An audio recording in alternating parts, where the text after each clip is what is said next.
An infertile mountain man inherited a cabin for $1, but when he opened the door, he found a pregnant widow already living inside. The cabin was supposed to be his fresh start, a place to finally belong. But in the flicker of a single lantern, two broken lives collide. One man scarred by war, told he could never be a father. One woman widowed, alone, carrying a child with nowhere else to go. They could have turned away. Instead, they share the same fire, the same roof, and soon, the same danger. Because in the shadows, the railroad is coming for the cabin armed, with forged papers and a hunger for land that could leave them both out in the cold. Now he must decide. Will he walk away like always, or fight for a woman and child that might just be the family he thought he'd lost forever? What happens when a man who cannot have children is asked to protect a child not his own, and the only home he's ever been given? Every time I see your comments, I'm reminded how stories connect us across distances, backgrounds, and hearts. If values like respect, courage, and compassion still guide you, then you're part of this story. 2.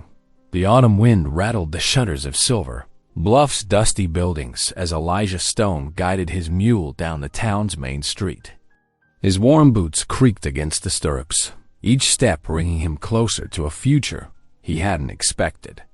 The morning sun cast long shadows across weathered storefronts, and the scent of wood smoke drifted from nearby chimneys. Elijah's weathered face remained steady, though his heart quickened at the sight of Barnaby and Wells, attorneys at law.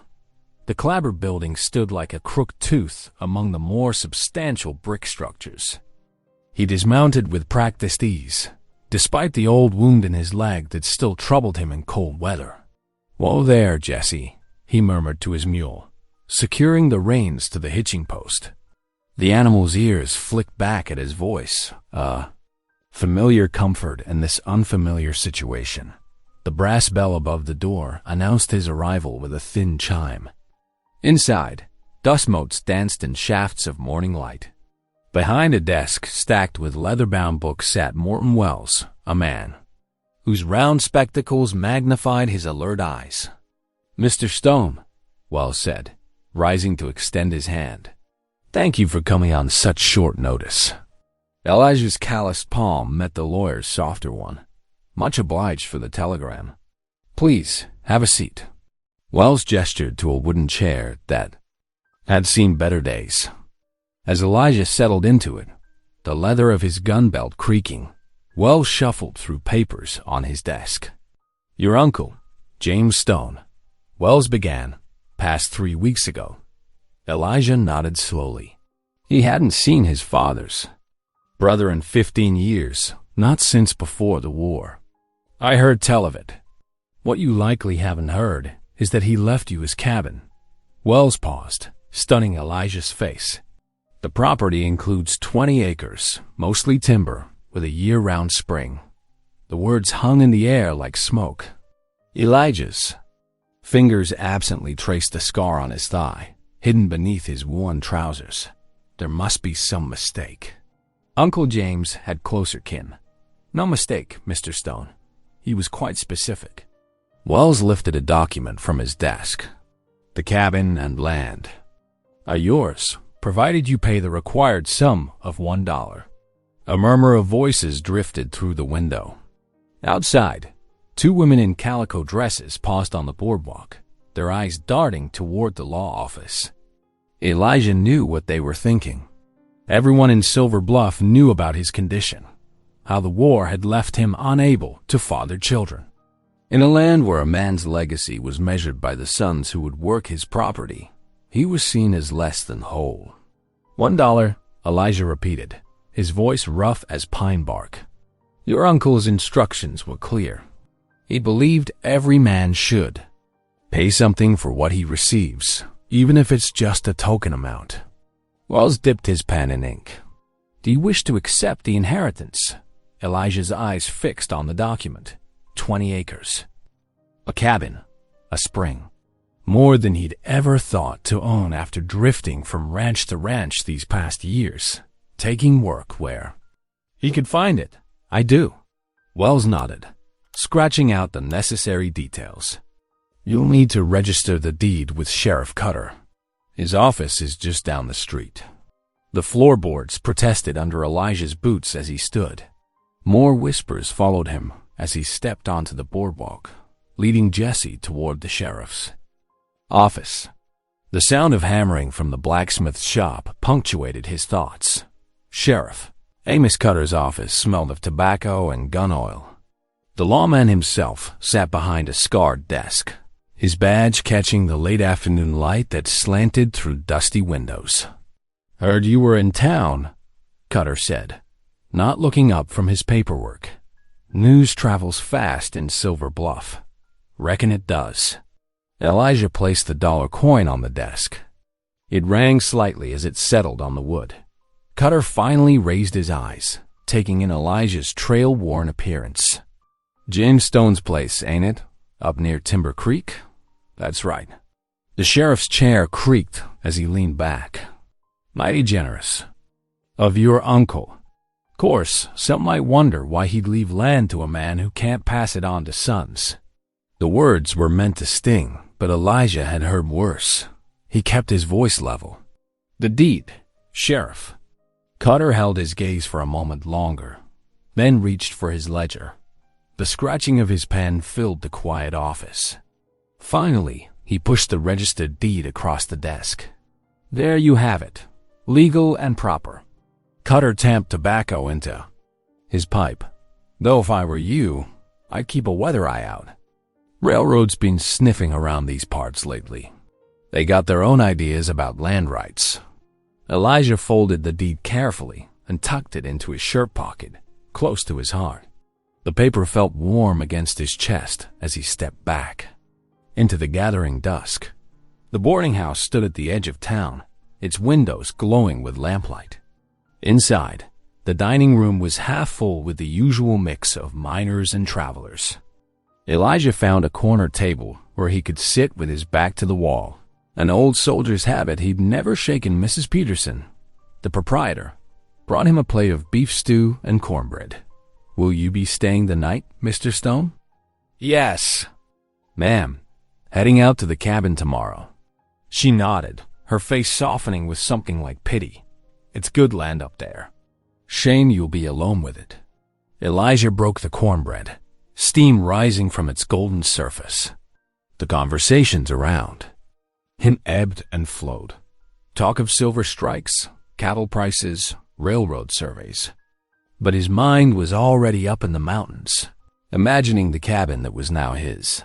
He ate slowly, savoring each bite of the hearty stew. The dollar he paid felt like a weight in his memory, not for its value, but for what it represented. His uncle had known what it meant to give a man a chance at putting down roots, even one the world saw as incomplete. As darkness settled over Silver Bluff, Elijah climbed the narrow stairs to his rented room. The deed in his pocket crackled with each step.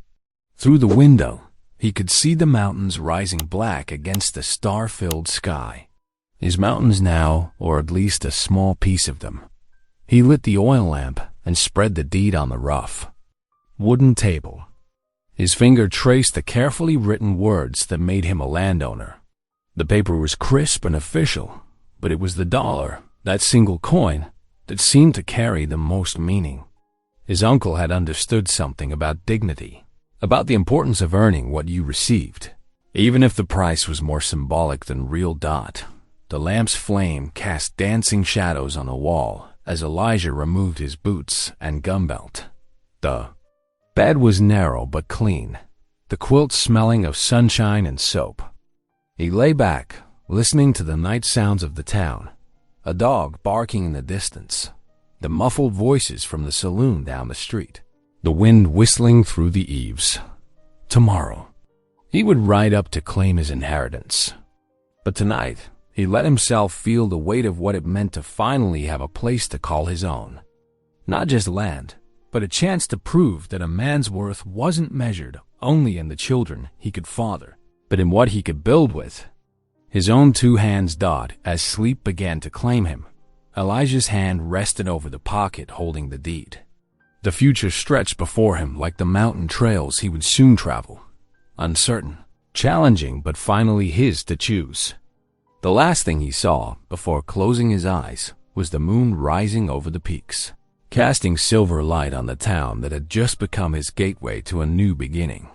This section concludes the outline events, showing Elijah receiving the inheritance, paying his dollar, and contemplating what it means to own land while staying at the boarding house.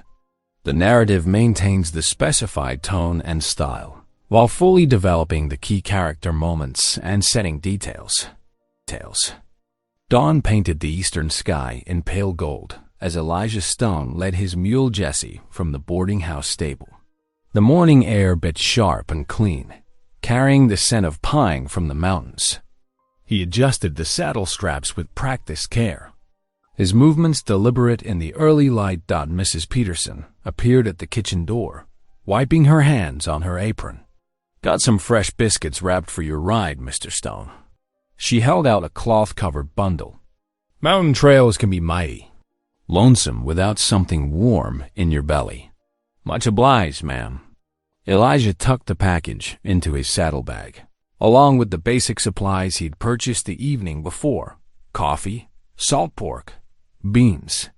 The deed rested secure in his shirt pocket, close to his heart. Silver Bluff stirred slowly to life as he rode out.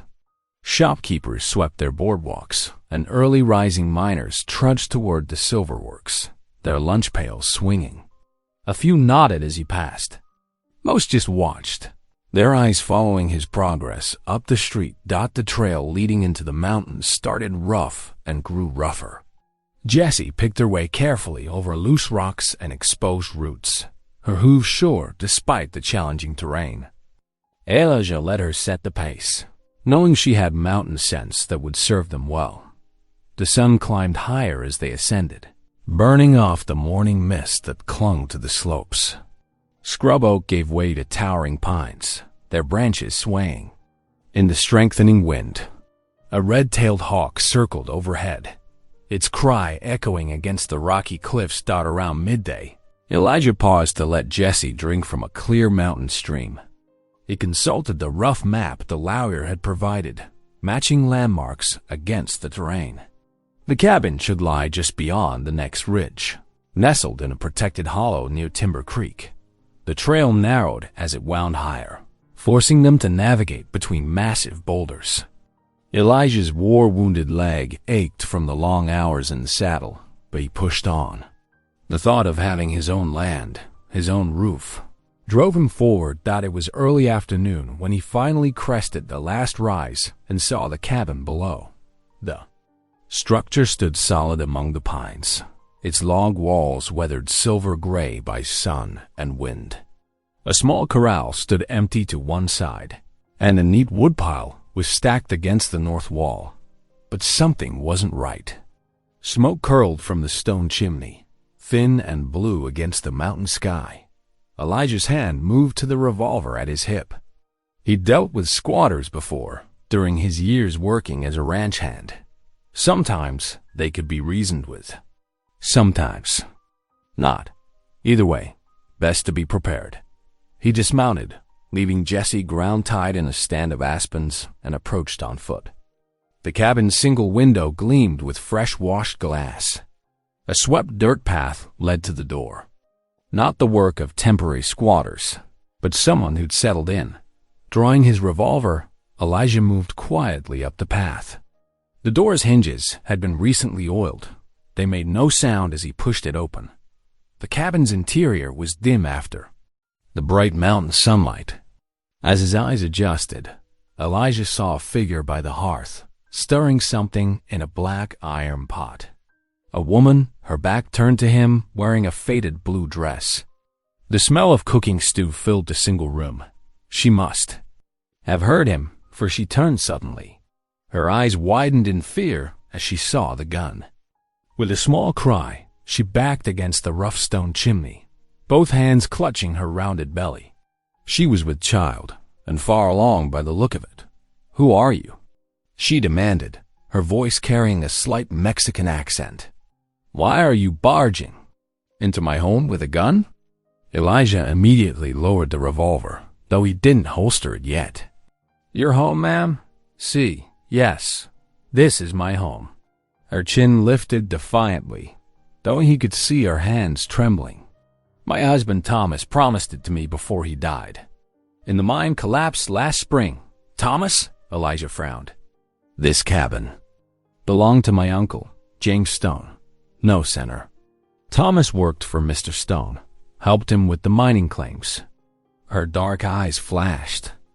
"Before the cave-in, Thomas said Mr. Stone promised him the cabin for helping to save his life when the first shaft flooded." Elijah slowly reached into his shirt pocket with his free hand, drawing out the deed. "Ma'am, I've got legal paper. Yours says different. My uncle left me this property, registered yesterday with the sheriff in Silver Bluff." She stared at the document, her face paling. "But Thomas promised. He said we would have a home for the baby." Her voice caught.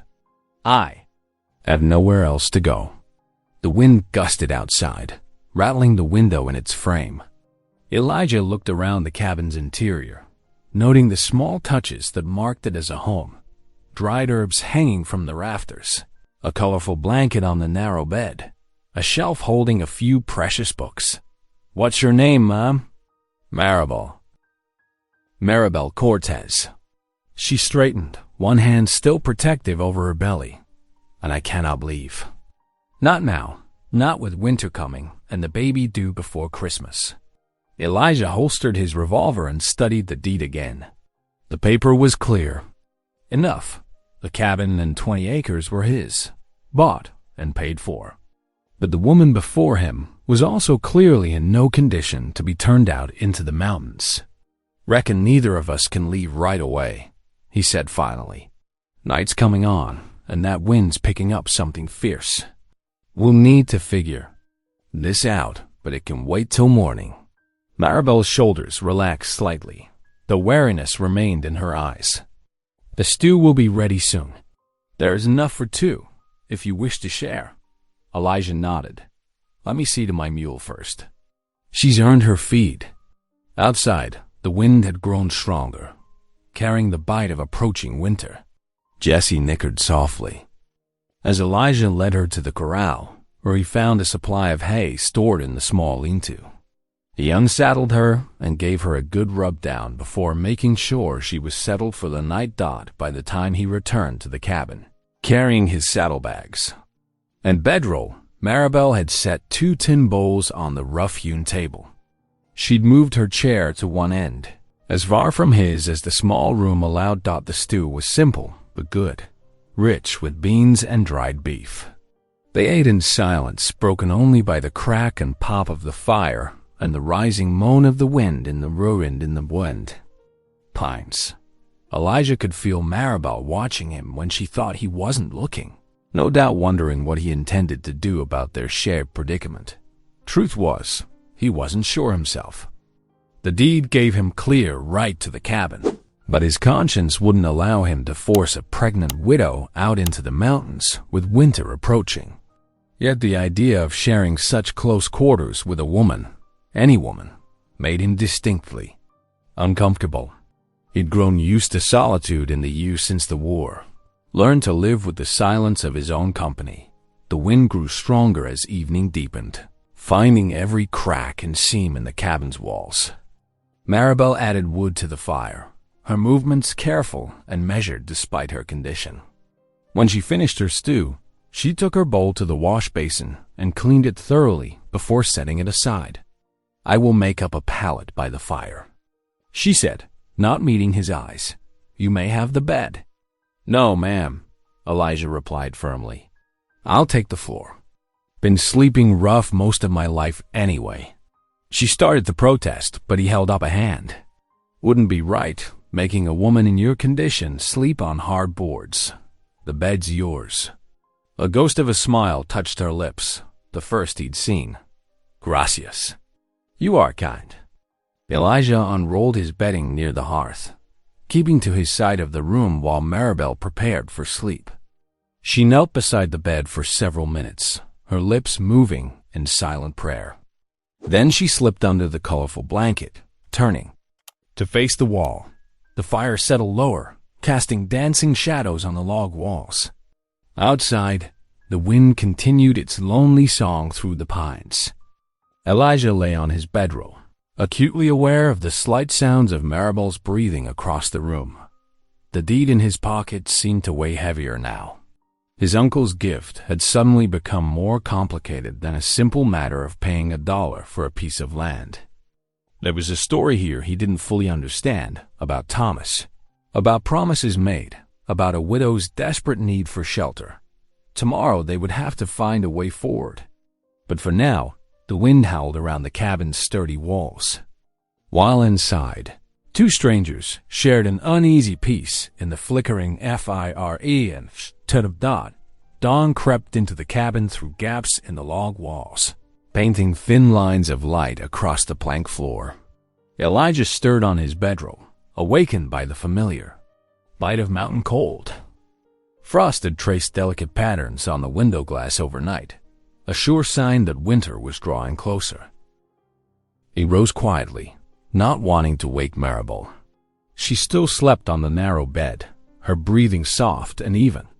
In the pale morning light, she looked younger than she had yesterday, her face peaceful in sleep, one hand curved protectively over her swollen belly. Elijah pulled on his boots and heavy coat, then stepped outside.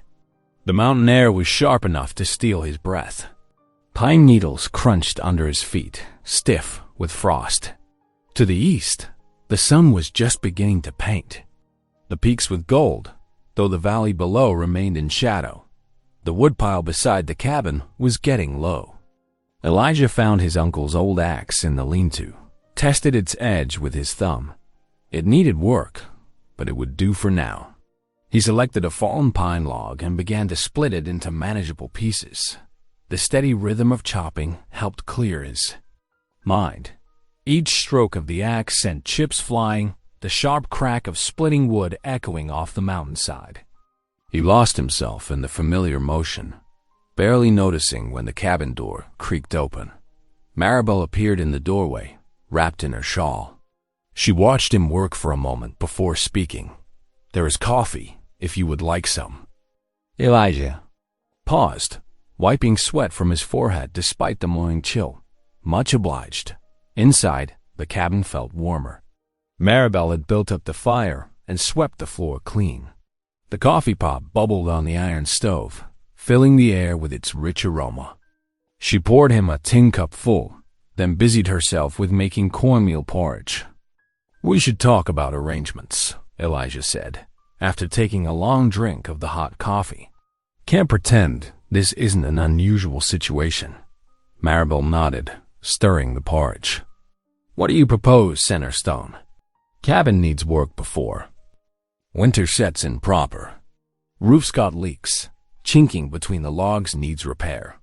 I'm good with my hands, can fix most anything that needs doing." He studied his coffee cup. "Reckon we could help each other, at least till spring comes." "How so?" Her voice was cautious. "I'll do the repairs. Keep the place sound and safe. Split wood, hunt when needed. You keep house, cooking, cleaning, whatever else needs doing inside." He looked up at her. That seemed fair? Maribel considered this as she spooned porridge into 2 bowls. "And when spring comes, we'll figure that out when we get there." Elijah accepted the bowl she offered. "For now, it's practical. Neither of us should be alone up here with winter coming on." She sat down with her own bowl, keeping the table between them. "Very well, I accept your terms." They ate in silence for a while.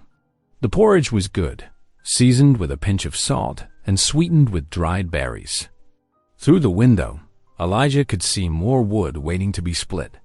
After breakfast, he returned to his task while Maribel continued putting the cabin in order. The morning warmed slowly as the sun climbed higher. By midday, Elijah had a decent pile of firewood stacked against the cabin wall. His next task was the roof. He found a ladder, in the lean-to and carefully checked each row of hand-split shakes.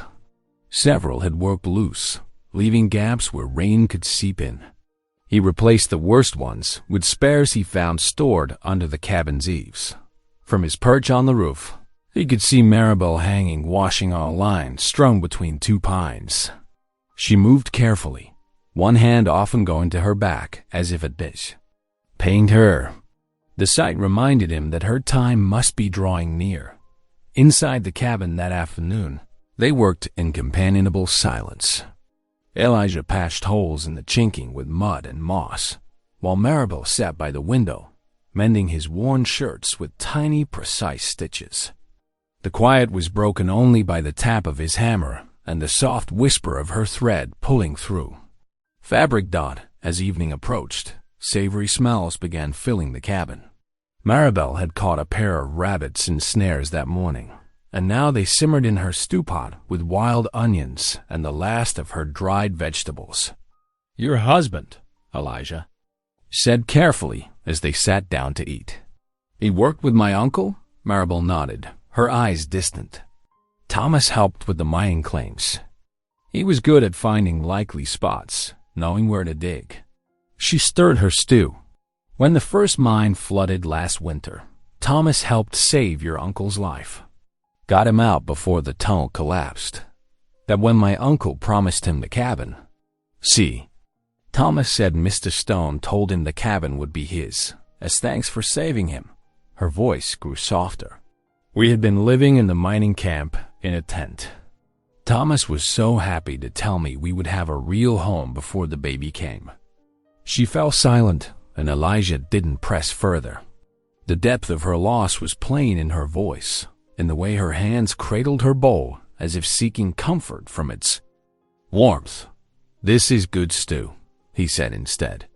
"Been a while since I had a proper home-cooked meal." "Gracias." A small smile touched her lips. "I learned from my mother. She always said good food makes a house feel more like home." After supper, Elijah stepped outside to check on his mule one last time before bed. The night was clear and cold, stars sharp as glass above the dark shapes of the pines. An owl called from somewhere in the forest, its cry echoing off the mountainside. When he returned, Maribel had already prepared for sleep. She knelt beside her bed as she had the night before, her lips moving in silent prayer. Elijah busied himself with laying out his bedroll, giving her privacy for her devotions. The lamp burned low on the table, its flame casting long shadows across the log walls. Outside, the wind whispered through the pines, a lonely sound that made the cabin's warmth feel more precious. "Good night, Centerstone," Maribel said softly as she settled under her blanket. "Good night, Mrs. Cortez." Elijah lay down on his bedroll, pulling his blanket up against the night's chill.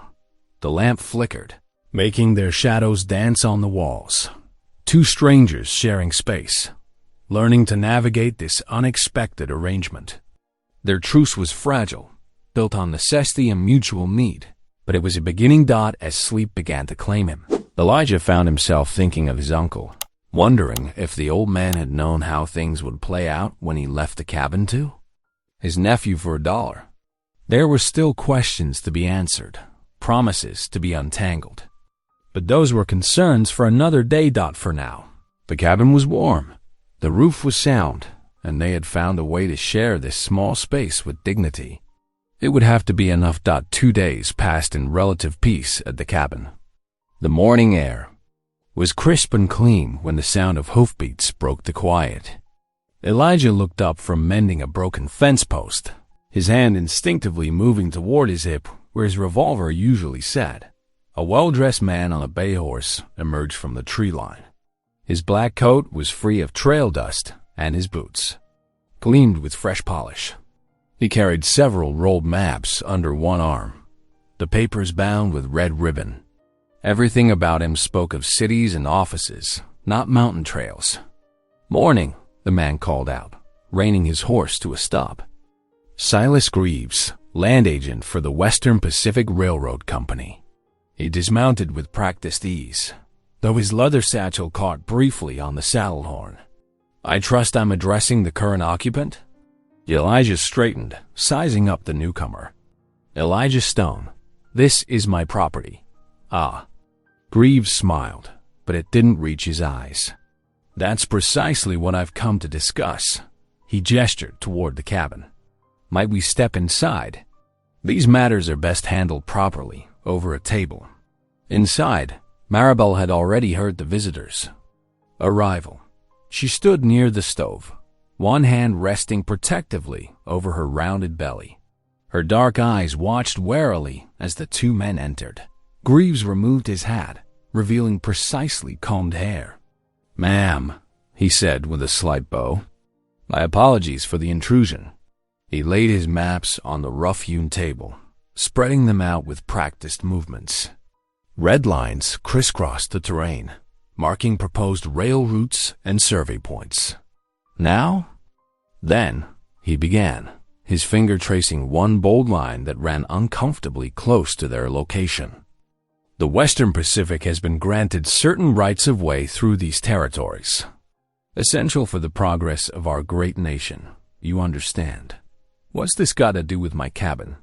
Elijah asked, his voice level but firm. Greaves pulled a thick sheaf of papers from his satchel. "According to our surveys, this entire section, including the timber rights and water access, falls within the railroad's designated expansion zone." He smiled again, all teeth and no warmth. "The company will, of course, offer fair compensation for any legitimate claims. I have the deed right here." Elijah retrieved the document from a shelf, unfolding it carefully. "Signed and witnessed proper, paid for in full." In full. The land agent barely glanced at the paper. "Yes, well, these local arrangements often need to be reassessed in light of larger interests. The company gets what it wants, Mr. Stone. It's simply a matter of how smoothly the process goes." Maribel's sharp intake of breath drew both men's attention. Her face had gone pale, and she gripped the back of a chair for support. "You cannot force us out," she said, her accent thickening with emotion. "This is our home." "My dear lady," Greaves said, his tone patronizing, "I assure you, everything will be handled according to proper procedures. But make no mistake, this land will belong to the railroad. It's only a matter of time." He began rolling up his maps. "I suggest you both start considering your options." Elijah moved to block his path to the door. "And if we refuse?" Greaves straightened his coat, unruffled. "Then things might become uncomfortable. Winter's coming on, after all. Would be a shame if you found yourselves without proper resources." He settled his hat back on his head. "I'll return in a week for your answer." The land agent's horse's hoofbeats had barely faded when Maribel sank into a chair, her hands trembling. "Dios mío," she whispered. "What will we do?" Elijah stood at the window, watching until Greaves disappeared among the trees. The morning's peace had shattered, leaving behind a cold knot of worry in his gut. He turned to find Maribel fighting back tears. "They cannot put me out in the cold," she said, her voice breaking. "Not now. Not like this." "Nobody's putting you anywhere," Elijah said firmly. He pulled up a chair across from her. "You can stay here long as you need." "That's a promise." But even as he spoke the words, he felt the weight of them. The railroad was a powerful enemy, with money and laws bent to its will. What chance did a broken soldier and a widow have against such forces? Outside, the wind picked up, carrying the first hints of snow. Dark clouds gathered over the mountains, and by evening, the storm arrived in earnest. Wind howled through the pines, rattling the cabin shutters. Maribel had been quiet all afternoon, moving through her tasks with distracted. Worry etched on her face as darkness fell. They sat before the fireplace, the flames casting dancing shadows on the walls. The storm's fury made the cabin feel smaller, more vulnerable. Elijah added another log to the fire, watching the sparks spiral up the chimney. 2 months, Maribel said suddenly, her voice barely audible above the wind. Elijah looked up, questioning. "The baby," she clarified, running her hand over her belly. "It will come in 2 months, perhaps less." She met his eyes, fear playing on her face. "I cannot have my child in the snow, Centerstone. I cannot." The fire popped and crackled, filling the silence that followed her words. Elijah stared into the flames, turning over possibilities in his mind. He was just one man, a man who couldn't even father children of his own. What right did he have to stand against the railroad's empire? What chance did he have of winning? But as he watched Maribel from the corner of his eye, saw her hands protectively cradling her unborn child, something stirred in his chest. Something that felt like purpose. "We'll figure something out," he said at last, his voice rough but certain. "I gave you my word. You'll have a proper roof over your head when that baby comes." Maribel studied his face in the firelight, searching for truth in his words. Whatever she saw there seemed to ease some of her fear. She nodded slowly, then returned to watching the flames. The storm raged on outside, snow building up against the cabin walls. Inside, 2 people sat in thoughtful silence, each wrestling with their own concerns. Elijah's mind turned over the problem like a river stone, searching for edges and angles he might use against Greaves and his railroad masters. He didn't have answers yet, but he had time, a week at least. A week to figure out how a man with nothing but a dollar deed and a borrowed home might stand against the unstoppable march of progress. A week to prove that sometimes the things worth fighting for weren't measured in miles of track or board feet of timber, but in the simple right of a mother and child to have a place to call home. The fire burned low, and Maribel finally retired to her bed. Elijah remained by the hearth, feeding small sticks to the flames, listening to the storm's fury.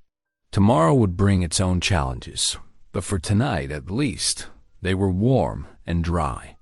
Sometimes, he reckoned, that had to be enough to build. On. The storm settled over the mountains like a stubborn guest, refusing to move on. Snow fell in thick curtains, piling against the cabin's walls and weighing heavy on its sturdy roof. Inside, the little home creaked and groaned under winter's assault, but held firm against the battering wind. Before the first hints of dawn could break through the clouds, Elijah was already awake. He lay on his bedroll near the dying embers of the fireplace, listening to the wind's mournful song through the pine trees. The roof above creaked ominously under its blanket of snow. He knew what needed doing, though his bones protested at the thought of facing the bitter cold. Pulling on his heavy coat and wrapping a wool scarf around his neck, Elijah moved quietly so as not to wake Maribel. He needn't have worried. As he reached for the door, a voice came soft from her corner of the cabin. "You're going to clear the roof?" He turned to find her already sitting up in her bed, shawl wrapped tight around her shoulders. "Need to be done," he replied simply. "Wait." Of all that snow could cause trouble. Maribel nodded, pushing herself up with careful movements. "I will make coffee," she said, "and begin the bread for today." The blast of cold air that hit Elijah when he stepped outside nearly stole his breath. The snow had drifted halfway up the cabin's walls in places, and still more fell from the iron-gray sky. He retrieved the long-handled wooden shovel from where it leaned against the wall, protected by the cabin's small overhang. The work was brutal and necessary. Elijah climbed the crude ladder he'd secured to the cabin side, fighting for purchase. On the slick rungs, up on the roof, the wind cut through his clothes like knives of ice. His fingers, though protected by thick gloves, quickly grew numb as he worked the shovel. Load by load, he cleared the heavy snow, watching it fall with soft thuds to join the drifts below. The physical labor warmed him somewhat, but still, the cold found ways to seep into his bones. His old wounds ached fiercely, especially the one that had changed the course of his life forever, though it had long since healed over. Inside the cabin, Maribel moved through her morning routine with practiced grace. The smell of coffee began to fill the small space, mingling with the yeasty scent of bread dough being worked on the rough table. Her strong hands kneaded rhythmically, pressing and folding the dough with careful attention. When Elijah finally came back inside, stamping snow from his boots, she had coffee waiting. He cupped the tin mug in his frozen hands, savoring both the warmth and the rich aroma. "Much obliged," he said, and meant it. They fell into a pattern as the storm held them hostage. Elijah tended to the physical needs of their shelter, keeping the roof clear, splitting wood for the ever-hungry stove, checking the stability of the walls against the wind's assault. Maribel maintained the heart of their home, cooking, cleaning, mending clothes torn during Elijah's work outside. Necessity made them dance around each other in the confined space, learning each other's rhythms. When Elijah came in with an armload of wood, Maribel knew to step aside from the stove without a word. When she needed to reach the water bucket, he automatically moved his chair to give her clear passage. Small courtesies, born of practical need, began to smooth the edges of their initial wariness. The second evening of the storm found them sharing a simple but satisfying supper of beans, salt pork, and fresh bread. The wind still howled outside, but the cabin was warm, filled with the homey smells of cooking and wood smoke. Maribel broke the comfortable silence that had settled between them. "May I ask you something, Centerstone?" Elijah looked up from his plate, nodding slightly. "Why did you never marry?" Her voice was gentle, but the question still made him stiffen. A man with land, with strength and honor. Surely there were women who would have been proud to share. "Your home?" The fire popped and hissed in the silence that followed. Elijah set down his fork. His appetite suddenly fled. He'd known this question would come eventually, but that didn't make answering any easier. "The war," he said finally, his voice rough. "The wound I took, it didn't just leave scars you can see." He stared into the flames, unable to meet her eyes. "Doctor said I'd never father children. Didn't seem right to saddle any woman with that burden. With that sorrow." Maribel's quiet, held understanding rather than pity. She remained silent for a long moment, her hands resting on her swollen belly. When she spoke again, her words carried the weight of deep conviction. "A home isn't only built on blood," she said softly. "It's built on faith." The simple truth in her words struck something deep in Elijah's chest. He looked up to find her watching him with gentle eyes that held no judgment, only compassion. It was more than he could bear. "Storm might break tomorrow," he said gruffly, pushing back from the table. "Best get some rest while we can." He busied himself banking the fire for the night, trying to ignore the way her words had wormed their way past his carefully maintained defenses. Maribel didn't press him further, but began her own evening routine, clearing the dishes, setting things in order for the morning. Later, as the fire burned low and shadows gathered in the corners of the cabin, Maribel's voice rose soft and sweet in the darkness. The words of her lullaby were Spanish, unfamiliar to Elijah's ears, but the melody carried all the tenderness of a mother's love for her unborn child. Elijah lay on his bedroll, staring up at the darkness. He should have felt like an intruder in this intimate moment between mother and child. Instead, something about her gentle singing soothed an ache he hadn't even known he carried. The simple, domestic piece of it all, the warm cabin, the dying fire's glow. Maribel's sweet voice spoke of home in a way he'd almost forgotten was possible. The lullaby drifted to a close, but its echoes seemed to linger in the little cabin. Elijah remained awake long after Maribel's breathing had settled into the rhythm of sleep. Outside, the storm continued its assault, but it seemed less threatening. Now, as if the simple act of sharing confidences had somehow strengthened their shelter's walls. He thought about what she'd said, about faith being as important as blood in building a home.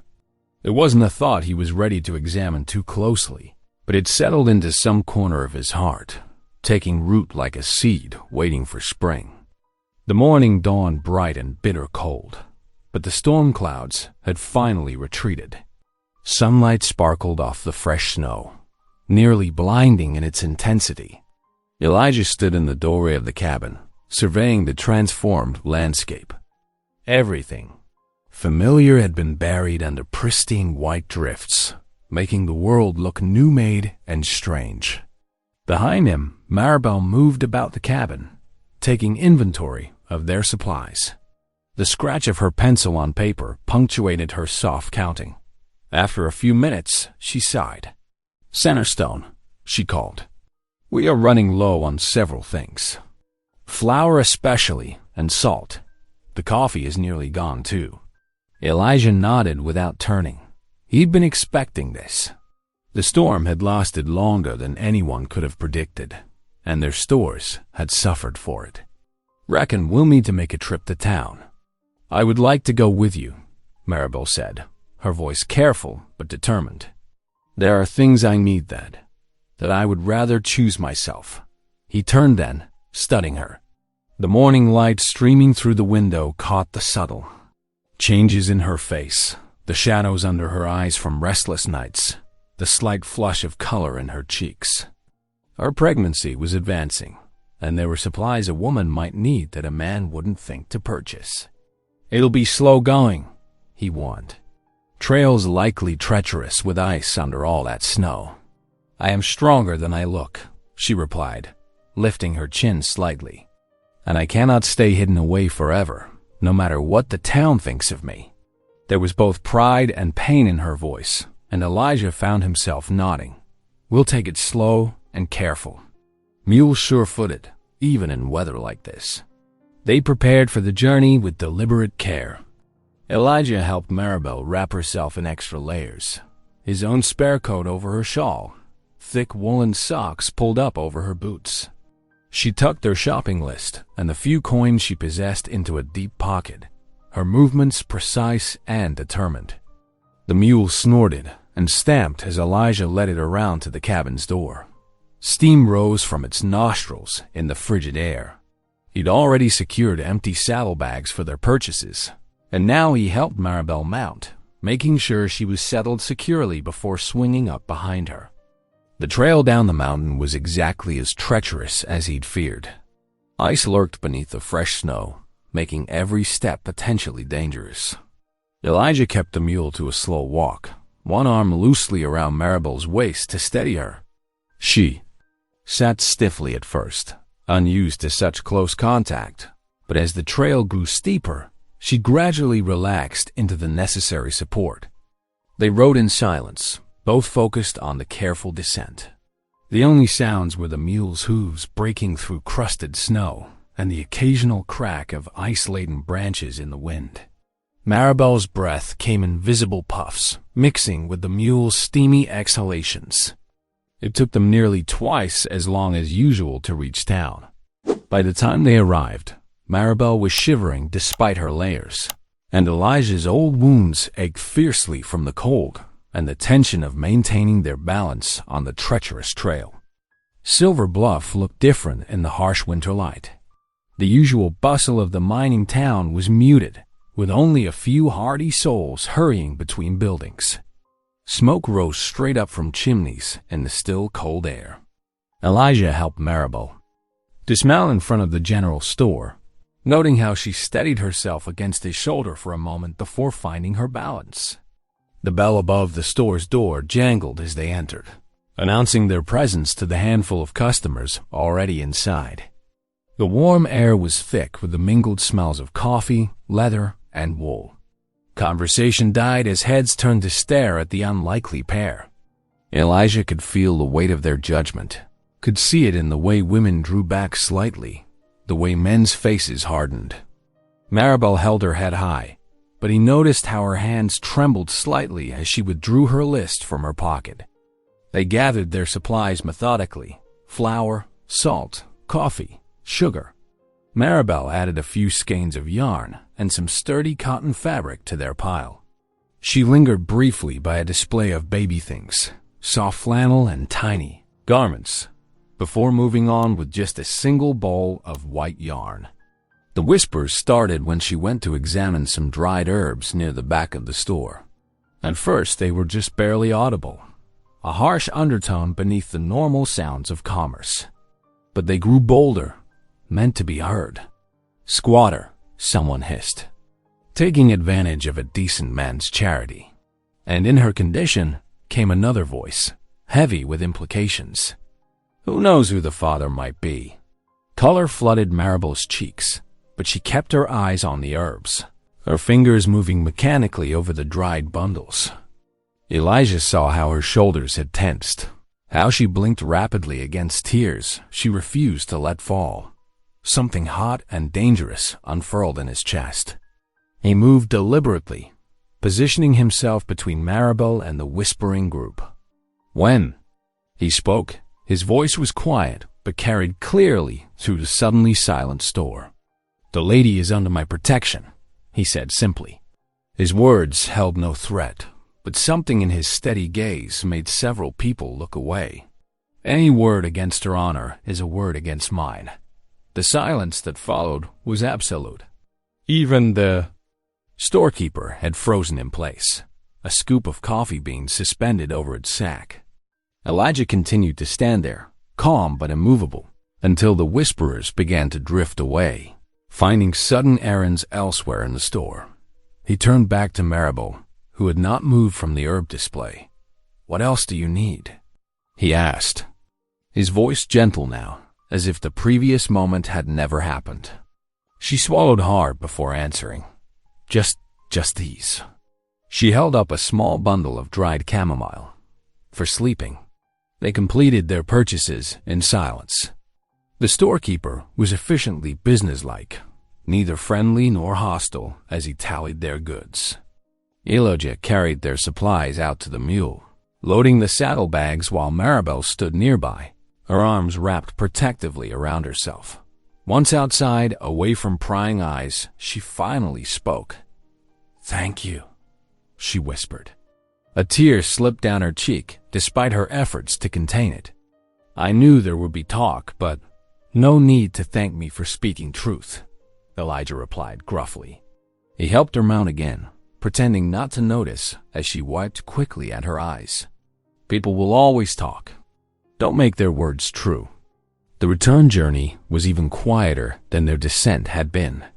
The sun had warmed the snow enough to make the footing even more treacherous, and Elijah had to focus all his attention on guiding the mule safely up the mountain trail. The only sounds were the rhythmic crunching of hooves breaking through ice, and Maribel's occasional soft sniff as she fought to regain her composure. But there was a different quality to the silence now.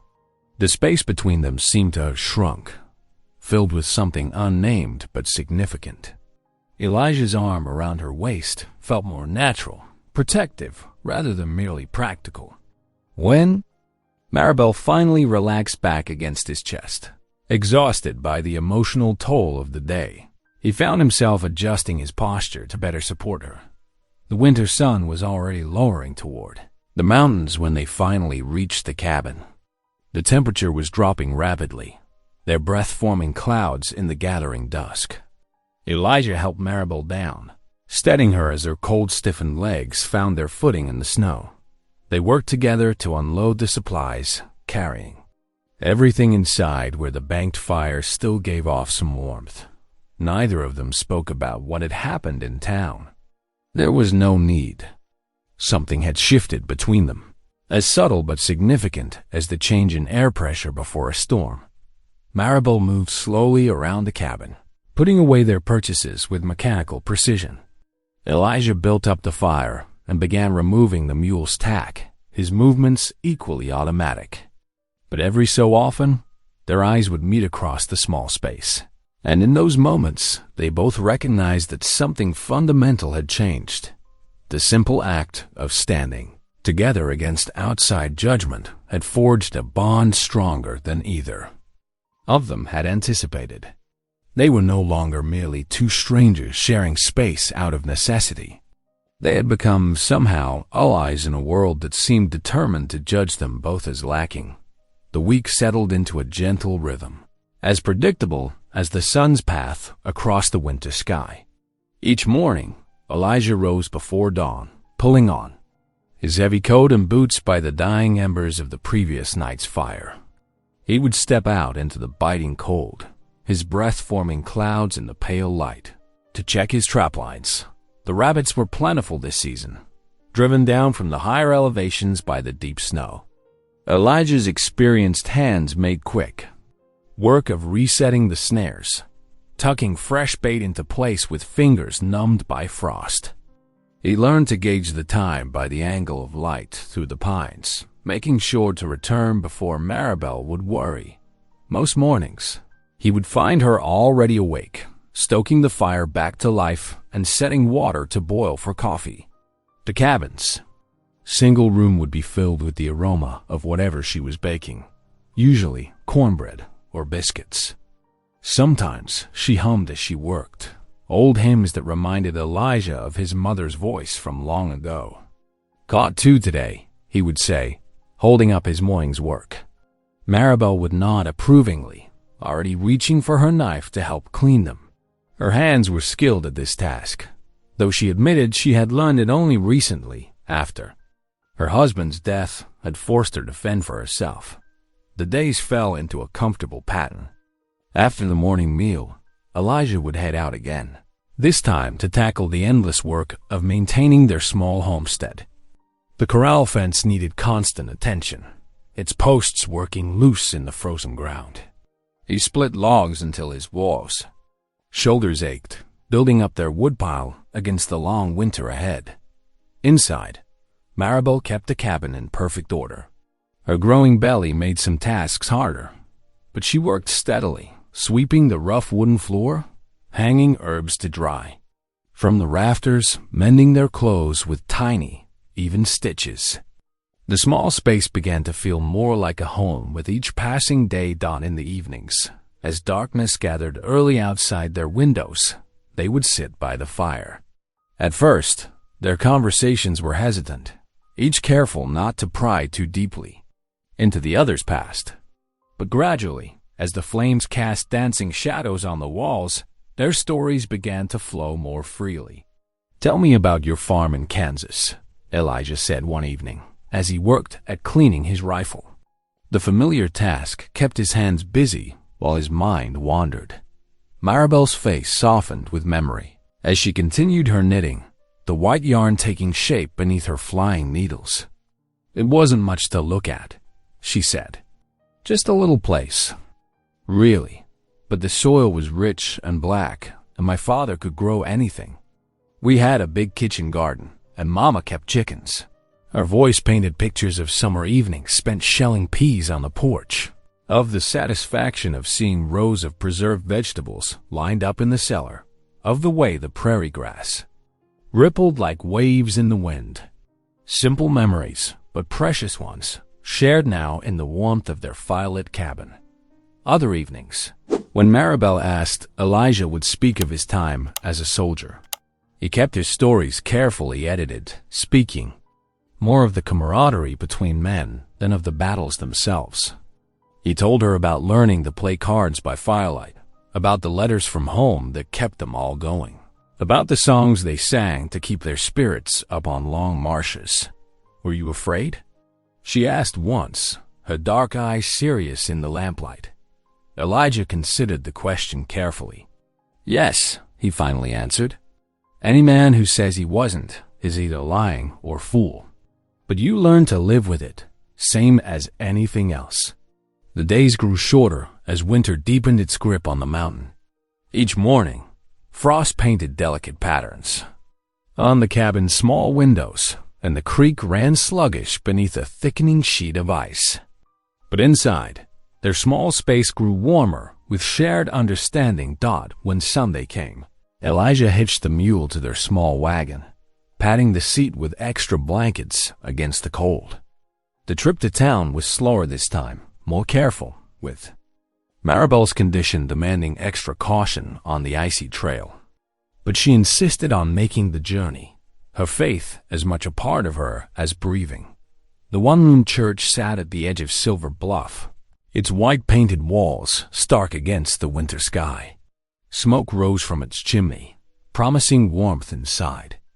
As Elijah helped Maribel down from the wagon, he noticed the changes in how people watched them now.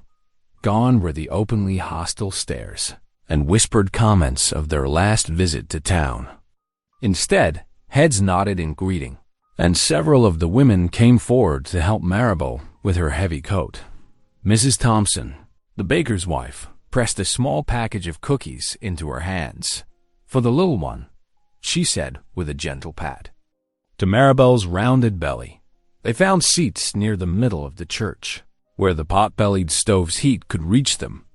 Elijah was acutely aware of Maribel beside him, her shoulder occasionally brushing his as she settled herself comfortably. The familiar sense of wood smoke, wool clothing, and well-worn hymnals filled the air. The preacher, a lean man with kind eyes, took his place behind the simple pulpit. His text for the day was from Psalms. "God setteth the solitary in families. He bringeth out those which are bound with chains." As the sermon unfolded, Elijah found himself hanging on every word. The preacher spoke of how the Lord works in unexpected ways, how families are formed not just by blood, but by choice and circumstance, how every soul needs the anchor of belonging. Beside him, Maribel dabbed at her eyes with a handkerchief. Elijah pretended not to notice, but he understood. The words seemed meant especially for them, the barren man and the widow, two solitary souls brought together by chance and necessity. After the service, they lingered for a while, accepting the congregation's tentative welcome. Several of the women made plans with Maribel to help with the baby's arrival when the time came. The men spoke to Elijah about the railroad's continuing pressure on local landowners, offering support and advice. The ride home was peaceful, despite the cold. The mules' hooves made a steady rhythm on the packed snow, and the winter sun cast long shadows across their path. They spoke little, each lost in their own thoughts about the sermon and its meaning in their lives. That evening, as darkness fell early and heavy, the cabin seemed different somehow. Maribel moved about her usual tasks, warming up the soup she had prepared the day before, setting the table with their mismatched tin plates. Elijah built up the fire and filled the water bucket, their evening routine unchanged yet transformed. The lamplight gleamed golden against the frosted window panes, and for the first time, Elijah truly saw how their small space had become a home.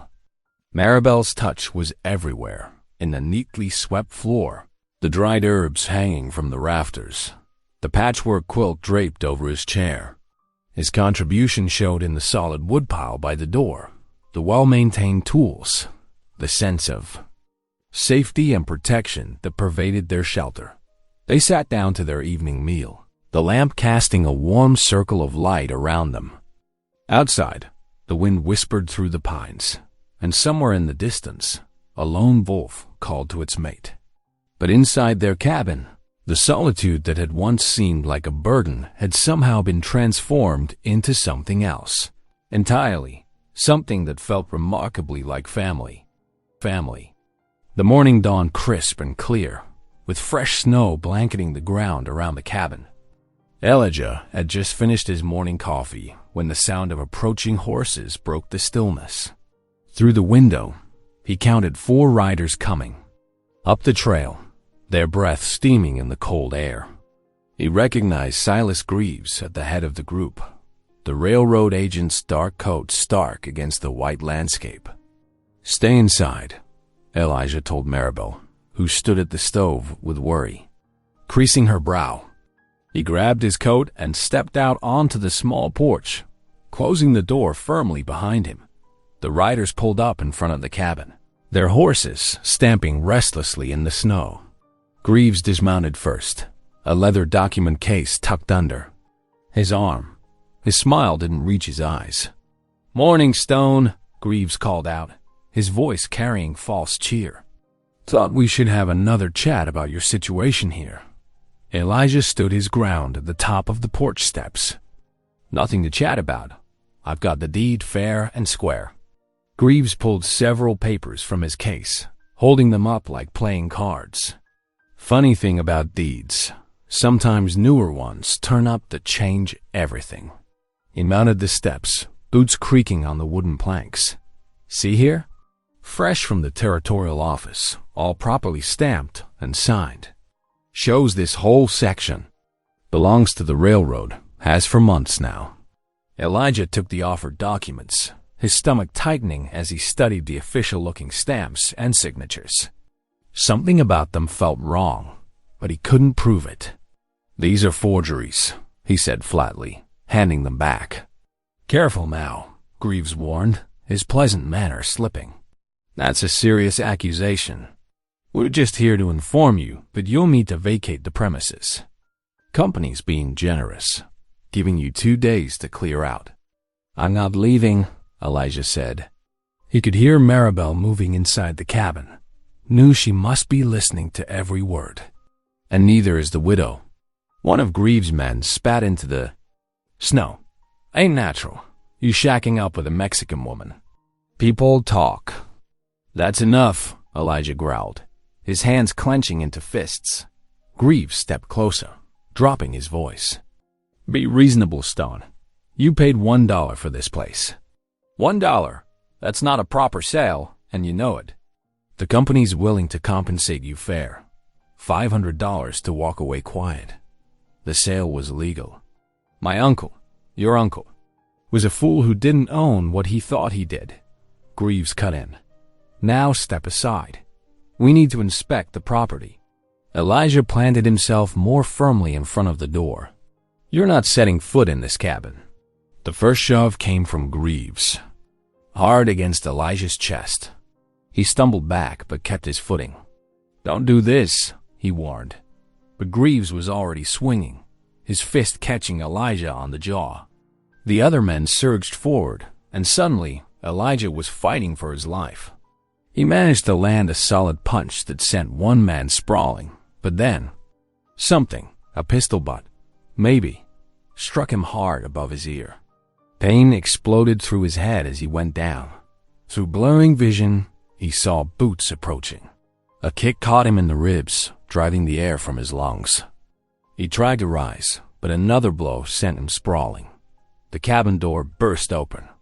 "Stop it!" Maribel screamed. "You're killing him!" Elijah tried to call out, to tell her to stay back, but he couldn't find his voice. He tasted blood in his mouth, felt it running warm down his face from somewhere above his eye. "Lady," Greaves said, his tone mockingly polite, "you'd best start packing. When we come back, we won't be so gentle. And we will be back, with more men, with proper papers, with whatever it takes. This land belongs to the railroad now." Maribel made a small sound of distress, her hands clutching her swollen belly. The sight of her fear sent a surge of rage through Elijah, but his body wouldn't respond when he tried to rise. 2 days, Greaves called out as his men remounted. "After that, we burn you out if we have to." Elijah lay in the blood-stained snow, listening to the horses move away. Shame and fury burned in his chest, warring with the pain that seemed to come from everywhere at once. He had failed. Failed to protect Maribel, failed to defend their home, failed as a man. Small hands touched his face. "Don't move," Maribel said softly. "Let me see how bad it is." With her help, he managed to sit up, then stand on shaking legs. The world spun sickeningly as she guided him inside and to his chair by the fire. He watched through his good eye as she gathered cloth and water, her movements quick but gentle. "I'm sorry," he mumbled as she began cleaning the blood from his face. "Should have been stronger. Should have—" "Hush," she said firmly. 4 against. 1 is not a fair fight. Those men have no honor. The warm cloth stung as she worked, but her touch was tender. She examined the cut above his eye, clucking her tongue. This needs stitches, but I can close it with bandages for now. Elijah sat in miserable silence as she tended his wounds. His head throbbed, and each breath sent sharp pains through his ribs. But the physical hurts were nothing compared to the weight of failure pressing down on him. "What are we going to do?" Maribel asked quietly as she finished binding his injuries. "They'll come back, just like they said." "I won't leave you," Elijah said, the words coming out rough but certain. "Whatever happens, I swear it." But doubt clouded his mind. How could he protect her when he couldn't even protect himself? What chance did they have against the railroad's money and power? Maribel knelt beside his chair, her dark eyes fierce despite the fear he could see in them. "The Lord hasn't brought us this far to abandon us now," she whispered. "He will make a way. How can you be so sure?" She took his battered hand in both of hers. "Because I have faith. And because I've seen how he works, bringing a broken soldier and a widowed mother together, making a home from nothing, building a family where there was only loneliness." Her voice grew stronger. "This cabin isn't just boards and nails. It's everything we've built together. He won't let it be taken so easily." Elijah looked down at their joined hands, at the simple trust in her touch. The pain in his body seemed to pulse with each heartbeat, but something else was growing stronger, a determination that went beyond mere stubbornness. "We'll need help," he said slowly. "Can't fight this alone." Maribel nodded. The people at church, they offered support. And there must be others who faced the railroad's threats. "We're not alone in this." The fire crackled in the hearth, casting warm light through the cabin that had become so much more than shelter to them both. Outside, the winter wind moaned. Through the pines and somewhere in the distance, a train whistle echoed off the mountains, a sound that once meant progress but now carried menace. Elijah straightened in his chair, ignoring the protest of his bruised ribs. "Tomorrow, I'll ride into town. Talk to the sheriff, the preacher, anyone who might stand with us." He looked at Maribel, at the quiet strength in her face. "We've got 2 days. 2 days to find a way to save our home." "Our home," she repeated, softly, and squeezed his hand. "Yes, and we will save it with God's help. Now, let me make you some willow bark tea for the pain. You'll need your strength." As she moved about the cabin, Elijah touched his bandaged face gently, feeling the ache of his wounds. But the shame of his beating was fading, replaced by something stronger, a fierce resolve to protect what mattered most. The railroad might have money and men and forged papers, but he and Maribel had something that couldn't be bought or threatened. A way. The knowledge that they belonged here, together. The winter wind howled fierce against the cabin walls, rattling the shutters like angry fists. Inside, Elijah stirred the fire, adding another log while keeping one eye on Maribel's sleeping form. His own bruises still ached something fierce, especially when he moved too quick. But worry for her had pushed his discomfort far from mind. 3 days had passed since the railroad men's attack. 3 days of watching her grow more drawn and tired, though she tried to hide it. The stress of their situation weighed heavy on them both, but she carried the greater burden. What with the babe and all, the flames caught the fresh wood, sending shadows dancing across the rough-hewn walls. Outside, snow fell steady, piling deeper by the hour. Elijah had spent the morning banking snow against the cabin's foundation for extra warmth, his ribs protesting every shovelful. His ribs protesting every shovelful. Now, as evening settled in, the temperature dropped sharp enough to make the logs in the walls crack and pop. He was just setting water to boil for tea when he heard it. A soft gasp from Maribel's bed in the corner. Then another, sharper this time. "Maribel?" He crossed the room in 4 quick strides. She lay curled on her side, both hands pressed to her swollen belly. Her face was drawn tight with pain. "Something's wrong," she whispered. The baby. It's too early. Fear gripped Elijah's chest like an iron band. I'll fetch the doctor, he said, already reaching for his coat. No. Her hand shot out to grab his wrist. The snow's too deep, the trail too dangerous in the dark. You'd never make it to town. Another pain seized her, and she caught her breath sharply. Elijah felt helpless as a newborn colt. He knew horses, knew how to track game and survive in the wild, but this was so far beyond his knowledge, it terrified him. What can I do? He asked, his voice rough with concern. Water, she managed between breaths. Warm, not hot. And the clean linens from the trunk. He moved quick as he could, gathering what she asked for. His hand shook as he wrung out a cloth in the warm water. Gently, he pressed it to her forehead. Tell me what else you need. Just stay close, she whispered. The pains, they're not right. Not like they should be. Too sharp, too soon. Hours crept by like molasses in January. Elijah kept the fire stoked, changed the cool claws on her forehead, and held her hand through each wave of pain. He found himself praying more earnestly than he had since the war, begging God to spare her and the child. Near midnight, Maribel's pains seemed to ease some. Her breathing grew more regular, though she still clutched her belly protectively. Talk to me, she said softly. Anything. Just help me think of something else. So Elijah talked. He told her about the spring wildflowers that would carpet the mountainside come April, about the fox family he'd spotted denning under a fallen pine not far from the cabin, about how his mother used to sing hymns while she worked, her voice clear as a bell on Sunday mornings. Maribel listened, her eyes closed but her hand holding tight to his. When another pain would come, she'd squeeze his fingers until it passed, then nod for him to continue.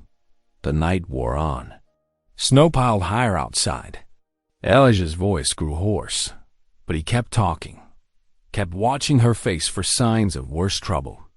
Sometime in the deepest part of night, he found himself humming one of his mother's old hymns, though he couldn't quite remember all the words. Finally, as false dawn began to lighten the eastern sky, Maribel's pain subsided to occasional twinges. She lay exhausted but alert, her dark eyes fixed on Elijah's face. I was so afraid, she admitted in a whisper. Still am. What if I lose the baby? What if we lose the cabin? Everything feels so uncertain. Elijah shifted from his hard chair to perch carefully on the edge of her bed. His joints creaked from sitting still so long, and his ribs throbbed something fierce, but none of that mattered. Listen to me, he said, taking her hand in both of his. You won't face either of those battles alone, I swear it. He paused, choosing his words careful. When I came to this cabin, I thought I was claiming empty property. Instead, I found purpose, family, even if it ain't the usual way of things. Tears welled in Maribel's eyes. You've become more than just my protector. Elijah, you know that, don't you? He nodded, his throat tight. I reckon I do. As dawn proper began to paint the sky, Maribel felt steady enough to sit up some. Elijah built up the fire and fixed them a simple breakfast, cornmeal mush with the last of the molasses. They ate in comfortable silence, both worn out but grateful for the morning's peace. The baby's moving normal again, Maribel said after a while, her hand resting light on her belly. I think we're both going to be all right. Elijah watched her from his chair by the fire. She looked pale but calm, her long dark hair loose around her shoulders, her eyes tired but steady. Something had shifted between them during the long night's vigil, some final wall coming down, some deeper trust taking root. I've been thinking, he said slowly, about what you said before, about a home being built on faith more than blood. He paused, gathering his courage. I may not be able to give you children of my own, but I want I want to be a father to this little one, if you'll let me." Maribel's eyes filled again, but she was smiling. "The Lord works in mysterious ways," she said softly. "Here I was worried about raising a child alone, and he sent me a man with a father's heart already growing in him." Outside, the snow had stopped falling. Sunrise painted the white world in shades of rose and gold. Inside the cabin, two people who had started as strangers shared a simple meal and simpler truth. That family isn't always what you expect it to be, but sometimes it's exactly what you need. Elijah rose carefully to clear away their breakfast. His bruises still ached, but the pain seemed less important now. He had a family to protect, a home to defend, and a child to prepare for. The railroad men might come again with their threats and their fists, but they'd find him changed. No longer a solitary man with nothing to lose, but a father-to-be with everything worth fighting for. "You should rest more," he told Maribel, helping her settle back against her pillows. "I'll keep watch." She caught his hand before he could move away. "Thank you," she said simply, "for staying, for caring, for everything." Elijah squeezed her fingers gently. "Get some sleep. I'll be right here if you need me." He sat back in his chair by the fire, listening to her breathing even out into sleep. Through the window, he could see fresh tracks in the snow. Deer moving down from higher ground, seeking winter browse. Life finding a way forward, no matter the season's hardships. His hand strayed to his jacket pocket, where he kept his uncle's deed safe. $1, the lawyer had said. $1 for what had turned out to be worth more than all the gold in Colorado. Elijah settled deeper in his chair, prepared to guard his family's sleep, and felt peace settle over him despite all the uncertainty ahead. A week of uneasy peace had settled over the mountain cabin when Elijah decided he could wait. No longer. The morning dawned crisp and clear, frost sparkling on bare branches like scattered diamonds. He saddled his mule before sunrise, checking the deed tucked safely in his coat pocket. Maribel stood in the doorway, wrapped in a thick shawl against the cold. "Be careful," she said softly. "Those railroad men might be watching." "I aim to handle this proper, through the law," Elijah replied, adjusting the stirrups. "Can't hide up here forever, hoping they'll leave us be." She nodded, one hand resting on her swollen belly. "I'll have supper, waiting when you return." The word when rather than if warmed something in Elijah's chest. He touched the brim of his hat and mounted up, the mule's hooves crunching through the frost as they started down the mountain trail. The ride into Silver Bluff took nearly 3 hours, giving Elijah plenty of time to rehearse his arguments.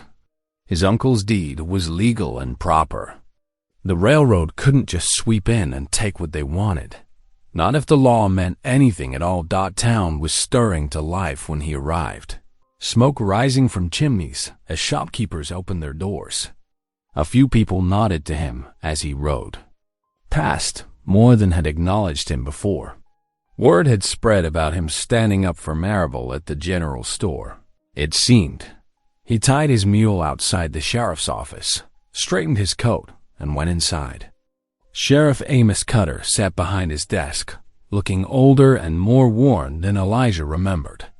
Papers were scattered across the wooden surface, and a half-empty coffee cup sat cooling beside them. "Figured you'd be coming in eventually," the sheriff sighed, not looking up. "Railroad's been making noise about that cabin of yours." Elijah pulled out his deed and laid it on the desk. "This here's legal and proper, Sheriff. Inherited fare from my uncle. Paid the dollar myself right here in town. You witnessed it." Cutter finally looked up, his eyes tired. "I remember. But the company's got their own papers now, stamped by territorial clerks and such. Say they bought the rights years ago." "Those papers are forged," Elijah said, keeping his voice steady despite the anger building in his chest. "You know it as well as I do." The sheriff pushed back from his desk with a heavy sigh. What I know don't matter much against what the railroad wants, Stone. They've got money, lawyers, political friends back east. I'm just one lawman trying to keep peace in a small mountain town. So you're saying the law doesn't matter? Elijah's voice rose slightly. That anyone with enough money can just take what's rightfully owned by others. Cutter spread his hands helplessly. Law bows to power out here, Stone. Always has. I've seen too many smallholders pushed out, too many families forced to move on. Don't like it, but that's how things are. There's a pregnant widow up in that cabin, Elijah said, leaning forward. Due any day now. You telling me you'll stand by while they throw her out in the snow? A flicker of shame crossed the sheriff's weathered face. I'm telling you, I can't stop them. Best thing might be to take whatever compensation they offer and find somewhere else. Anger flared hot in Elijah's chest. He snatched up his deed and stormed toward the door. Thought the badge meant something, he said, his voice thick with disgust. Guess I was wrong about that too. He slammed the door behind him hard enough to rattle the windows. The cold air hit his face as he stood on the boardwalk, hands clenched into fists at his sides. Everything in him wanted to mount up and ride straight to the railroad office, to confront them directly. But that would only end in more bruises. Or worse. His feet carried him without conscious thought to the small church at the edge of town. The whitewashed building stood quiet in the morning light, its steeple reaching toward the clear blue sky.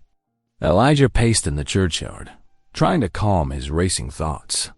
Troubled hearts often find their way here, a gentle voice said. Elijah turned to see Reverend Matthews watching him from the church steps. The old preacher's white hair gleamed in the sun, his kind face creased with concern. Sheriff won't help, Elijah said roughly. Says the law don't matter against railroad money. The preacher nodded slowly. The world's justice often falls short of the Lord's justice. But tell me, son, what are you really fighting for? The cabin itself or something more?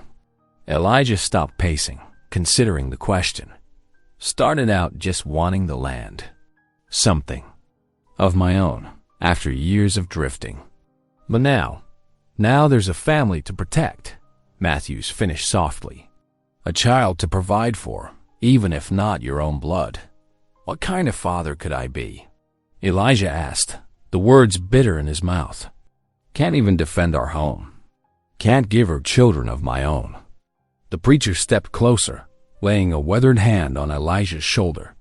A man's family is measured not by seed, but by sacrifice, he said firmly. The Lord often builds families in unexpected ways. Look at Moses, raised by Pharaoh's daughter. Look at Joseph, caring for the Christ child, though not his natural father. Something in those words struck deep, past Elijah's anger and doubt.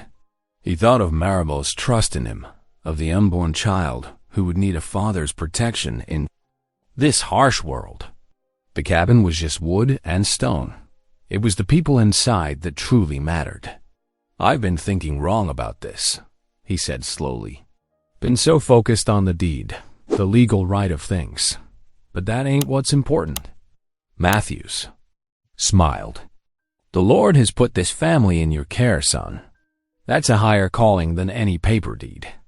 Elijah straightened, feeling purpose settle into his bones like winter frost. Much obliged for the wisdom, Reverend. I see clearer now. Go with God, the preacher said, patting his shoulder. And remember, sometimes the Lord works through community as much as individual action. You're not alone in this fight. The ride back up the mountain seemed shorter somehow. Elijah's mind clearer despite the failed meeting with the sheriff. The sun was past its peak when he spotted smoke rising from the cabin's chimney. Home, he thought. Not just shelter anymore, but truly home. Maribel met him at the door, relief clear on her face. I was starting to worry, she said, helping him with his coat. How did it go with the sheriff? About as well as you'd expect, Elijah replied. warming his hands by the fire. "He won't stand against the railroad. But I learned something important today." She tilted her head, waiting for him to continue. "Been fighting for the wrong things," he said slowly. "This ain't about property rights or legal papers. It's about family. About protecting what matters most." He gestured to her rounded belly. "About being a father to that little one, blood or no blood." Tears welled in Maribel's dark eyes. "You truly mean that?" "With all my heart," he said firmly. "The railroad might have money and power, but they don't understand what they're really threatening. Ain't just a cabin they're trying to take. It's a family. Our family." She stepped closer, taking his rough hand in her smaller ones. "Then we'll face whatever comes together," she said softly. "As a family should." Elijah squeezed her fingers gently, feeling the strength of her grip. The cabin around them might be simple wood and stone, but what it contained was precious beyond measure. He would fight for it with everything he had, not as a lone drifter defending property, but as a father protecting his family. Outside, the winter sun began its early descent behind the mountains, painting the snow-covered peaks in shades of gold and rose. Inside, two people who had started as strangers stood together by the warm hearth, bound now by something stronger than blood or law. The choice to be family, whatever storms might come. Dawn painted the mountain peaks in soft gold as Elijah stepped out onto the cabin's porch. Fresh snow had fallen overnight, turning the world clean and white. The broken barn door creaked in the morning breeze, reminding him of work that needed doing. He'd been putting it off too long, distracted by railroad troubles. Inside the cabin, Maribel already had the wood stove burning hot. The familiar scent of coffee drifted through the cracks around the door. His stomach rumbled, but the barn door wouldn't fix itself. He trudged through knee-deep snow to the tool shed, gathering what he'd need: hammer, nails, and a length of leather for new hinges. The old ones had rusted through, leaving the heavy door hanging crooked. "Breakfast is almost ready," Maribel called from the doorway. She wore a thick shawl against the morning chill, her breath visible in the cold air. "Much obliged," Elijah replied. "Just need to get this door secure before the next storm hits." She nodded, understanding. They'd learned to read each other's moods these past weeks, speaking volumes in few words. The threat of the railroad hung over them like storm clouds, but they refused to let it poison every moment. Inside, cornmeal batter sizzled as Maribel poured it into the cast iron skillet. The familiar routine of cooking seemed to calm her nerves. She hummed softly while she worked, an old Spanish lullaby her mother had taught her. Elijah lost himself in the steady rhythm of work. The barn door had taken more damage than he'd first thought. He removed it completely, planing down the warped edges before rehinging it on fresh hinges. The leather would help it move smooth and quiet. By mid-morning, the smell of fresh cornbread drew him back inside. Maribel had set 2 places at the rough wooden table, steam rising from tin cups of coffee. "The door's fixed proper now," he said, washing up at the basin. "Should hold through whatever winter brings. If only all our troubles could be fixed." "With hammer and nails," Maribel replied softly. She rested one hand on her swollen belly, a gesture that had become familiar. Elijah nodded, understanding her unspoken worry. They ate in comfortable silence, sharing the warm cornbread and coffee. Outside, winter birds called to each other among the snow-laden pines. After the dishes were cleared, Elijah retrieved his Colt revolver from its peg by the door. Maribel watched him curiously as he checked the cylinder and wiped it down with an oiled rag. "Time you learned to use this," he said finally. "Just in case." Her eyes widened slightly. "I've never touched a gun before." "Pray you never need to," Elijah replied. "But with things as they are, best you know how." He kept his voice gentle, matter of fact. They moved to the table where the light was better.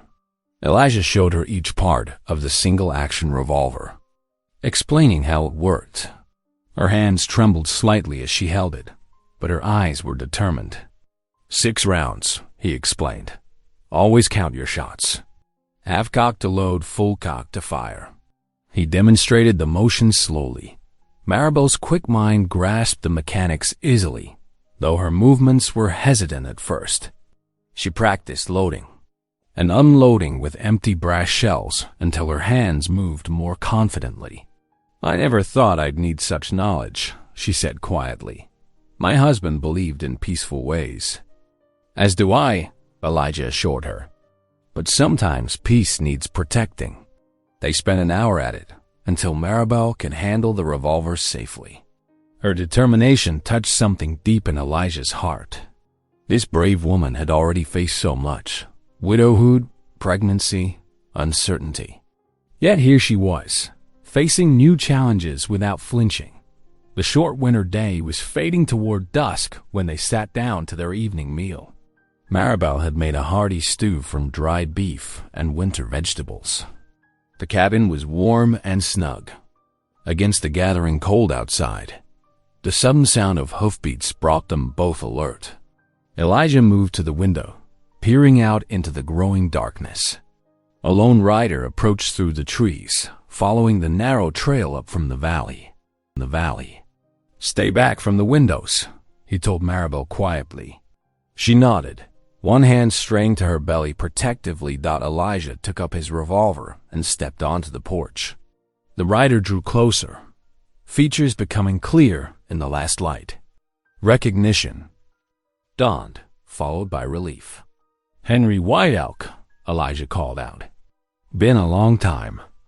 The Ute scout reined his horse to a stop, raising one hand in greeting. Too long, my friend. His English was clear and precise. Though softly accented, Elijah stepped down from the porch, extending his hand. Henry clasped it firmly. They had history. These 2 years ago, Elijah had stood between the scout and a gang of drunk miners spoiling for trouble. Such debts were not forgotten. Come inside where it's warm, Elijah offered. Share our supper if you're hungry. Henry's dark eyes held warning. I bring news you need to hear. But yes, shelter would be welcome. It's a long ride from the agency. Inside, Maribel had already set another place at the table. She greeted Henry with quiet dignity, serving him a bowl of hot stew. The scout removed his hat respectfully, nodding thanks. They ate first, honoring the customs of hospitality. Henry's shoulders gradually relaxed as warmth and food worked their magic. Finally, he set his spoon aside and met Elijah's eyes. The railroad men were at the agency yesterday, he said without preamble. They seek workers, men willing to clear land and burn cabins. They offer good pay. Elijah's hand tightened on his coffee cup. And our people refused. We know too well how it feels to lose land to their iron road. Henry's voice held old. Pain, but others will not refuse. They gather men from the mining camps, promising coins and whiskey. They mean to take this place by force.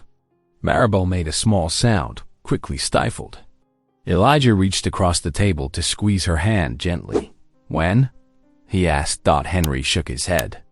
Soon. Days, perhaps? They wait only for enough men to make resistance hopeless. Silence fell in the cabin, broken only by the pop and crackle of the fire. Outside, a coyote called lonely across the snowy hills. You should go, Henry said finally. Take your woman somewhere safe. This is no place for new life to enter the world. He gestured to Maribel's condition. This is our home, Elijah replied firmly. We'll not be driven from it. The scout studied him for a long moment. Then I will stand with you, he said simply. I owe a debt of honor, and my people know the taste of broken promises. The railroad must learn they cannot always take what they want. Emotion tightened Elijah's throat. You don't owe me anything, Henry. That business with the miners was years ago. Among my people, a debt of life is sacred. Henry replied. Besides, he added with a slight smile, I have no love for the railroad either. They put their iron tracks across our hunting grounds, scare away the deer and elk. Maribel spoke up softly. You are welcome here, Henry White Elk. We have blankets and a warm place by the fire. The scout inclined his head gracefully. I thank you, but first, I must tend to my horse. No warrior neglects his four-legged brother. Elijah rose. I'll help. You settle him in the barn.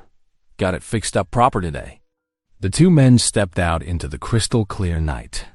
Stars blazed overhead, unchanged by all the troubles of men below. They worked in comfortable silence, making Henry's horse comfortable with hay and fresh water. Your woman, Henry said finally. She carries herself with dignity, like a proper wife should. She's not my wife, Elijah replied automatically. Then, more slowly, not yet, anyway. Life's complicated sometimes. Henry nodded sagely. The Great Spirit often leads us down unexpected trails.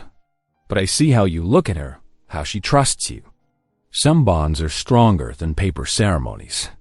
They finished their tasks and returned to the warmth of the cabin. Maribel had prepared a pallet near the fire, with clean blankets and a pillow. Such simple hospitality, yet it spoke volumes about her character. Later, as the fire burned low and Henry's quiet breathing joined the night sounds, Elijah lay awake thinking. One man, one woman near her time, and one Indian scout against the railroad's hired muscle. The odds weren't good. But then he looked across the cabin at Maribel's sleeping form, remembered her courage learning to handle his revolver, saw again Henry's quiet strength and loyalty. Maybe, he thought, they had something stronger than mere numbers on their side.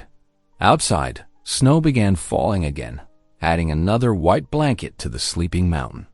Inside the cabin, three people from different worlds had found common cause. Whatever tomorrow might bring, they would face it together. Dawn. Light crept through the cabin windows, catching dust motes in its pale beams. Elijah sat at the rough-hewn table, the deed spread before him. His weathered fingers traced the formal writing, each word an anchor of legitimacy. Know all men by these presents, he read aloud softly, that for and in consideration of $1, lawful money of the United States of America, the undersigned does hereby grant, bargain, sell, and convey. The familiar words settled something in his chest. Simple language that bound his uncle's last wish to the law of the land. Outside, Henry was already at work, the steady thunk of his axe marking the morning's rhythm. Maribel moved quietly around the cabin, gathering supplies with careful purpose. She had arranged neat piles of clean blankets near the bed, positioned where they could be reached quickly. A large pot of water sat ready by the fire, and her collection of dried herbs hung from the rafters, preparation for the child that grew closer to arrival with each passing day. She paused behind Elijah's chair, one hand resting lightly on his shoulder as she looked down at the deed. Without words, she placed her other hand over his where it lay on the paper. The simple gesture felt like a vow, stronger than paper, deeper than ink. Elijah covered her hand with his free one, feeling the warmth of her touch. They stayed that way for a moment, united in silent determination. Then she squeezed his shoulder gently and returned to her tasks. The door opened, letting in a blast of cold air along with Henry.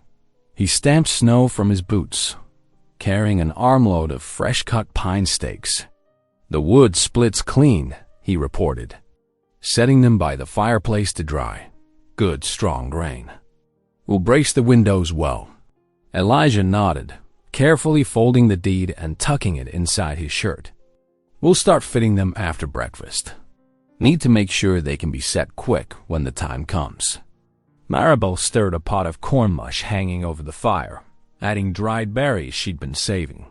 The sweet scent filled the cabin, making their mouths water. She served it in tin bowls, the portions generous.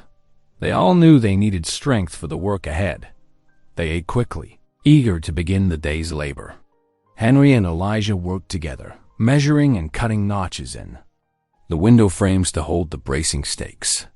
Maribel gathered snow to melt for water, storing every pot and bucket she could find.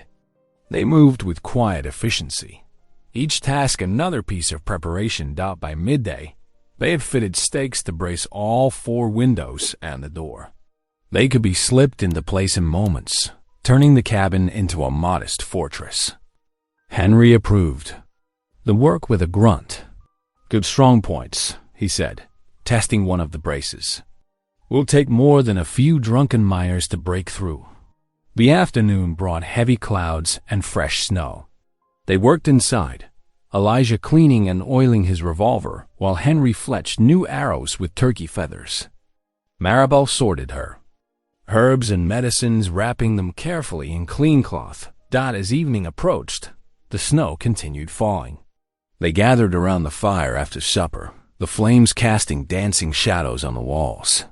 Henry sat cross-legged on the floor, his back straight as he stared into the flames. "My people know this fight well," he said quietly. "The iron horse comes, eating land, spitting smoke. Where it passes, the elk and deer vanish. The buffalo herds scatter. Each year, more land lost, more promises broken." Elijah nodded slowly. "Seems like the railroad's hunger knows no bounds. Indian land or settler's cabin, it's all the same to them." "They speak with 2 tongues," Henry agreed. "To my people, they promise progress, civilization. To their investors, they promise profit. Both cannot be true." Maribel looked up from her mending. "My husband used to say the same about the mine owners. Always talking about progress, but caring only for gold." Henry turned to study her. "Your man died in their tunnels?" She nodded, her hand stilling on her work. "Cave in. They said it wasn't their fault, that he knew the risks. Gave me $20 and told me to move on." Her voice held old pain, but no bitterness. "The strong prey on the weak," Henry said. "It is the way of wolves. But sometimes," he smiled slightly, "sometimes the prey band together. Even wolves think twice then." Elijah stirred the fire, sending sparks up the chimney. 3 ain't much of a band. Numbers are not everything," Henry replied. "The beaver brings down great trees with patient work. The mountain lion hunts alone. We have right on our side, and that gives strength beyond counting." Maribel set aside her sewing and rubbed her lower back, easing the ache of pregnancy. "We have prayer as well," she said softly. "The Lord sees justice done in His time." Henry inclined his head respectfully. "Your God and our Great Spirit. Perhaps they are not so different. Both value truth, honor promises." The fire crackled in comfortable silence. Outside, wind sighed through pine boughs, heavy with snow. The cabin felt snug, a warm shelter against the gathering storm. "Tell me of your people's ways," Maribel said to Henry. "How do you welcome new life into the world?" The scout's face softened. "We believe each child is a gift from the Great Spirit. The women gather to help the mother, singing special songs to ease the way. When the baby comes, we give thanks with sage smoke and prayers." "Beautiful," Maribel murmured. Her hand rested on her swollen belly. "My mother taught me her mother's ways. Herbs to ease pain, prayers to Santa Maria. But I wonder sometimes if I'll remember it all when the time comes." "You won't be alone," Elijah said firmly. "We'll fetch the midwife from town if weather allows. If not," he glanced at Henry, who nodded. "I have helped deliver foals and calves," the scout said.